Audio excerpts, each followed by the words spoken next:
Dans de nombreux lieux dédiés à la méditation, à la relaxation et à des pratiques similaires, on entend souvent des instructions telles que « fais le vide dans ta tête, ne pense à rien ». Mais la question se pose, est-ce vraiment possible?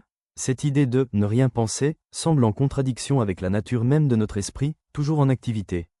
Une petite analyse de la conscience, notamment à travers son intentionnalité, pourrait nous offrir une réponse à cette question. Qu'est-ce que l'intentionnalité de la conscience? L'intentionnalité de la conscience est un concept philosophique, principalement développé par le philosophe phénoménologue Edmund Husserl.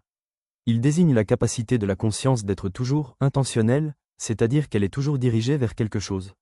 C'est l'idée que notre esprit est toujours orienté vers quelque chose. Cela signifie que chaque pensée, chaque sensation ou chaque émotion est toujours dirigée vers un objet, qu'il soit concret, comme une tasse, ou abstrait, comme une idée ou un souvenir.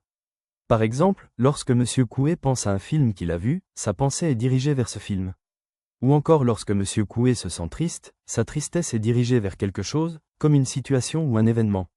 La conscience de M. Coué n'est donc jamais vide, sauf peut-être quand il est endormi, dans le coma, bref dans un moment d'inconscience. Là encore ce n'est pas évident que son cerveau soit toujours inactif.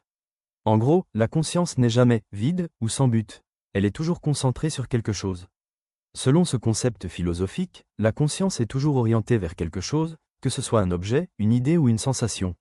Même lorsque l'on tente de ne penser à rien, cet acte de ne pas penser devient, paradoxalement, un objet de pensée en soi.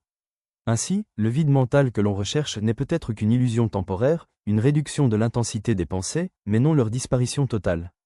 Car même dans ces états de non-pensée, il semble que le cerveau reste actif et que des pensées émergent, mais elles ne sont pas vécues avec la même intensité ou la même concentration qu'habituellement. Il est difficile, voire impossible de vraiment ne pas penser. Mais il est possible de réduire l'intensité de nos pensées et d'adopter des états de calme mental où elles deviennent moins dominantes. Alors, après avoir écouté, dis-moi en commentaire, à quel moment l'usage de la conscience échappe-t-il à l'homme?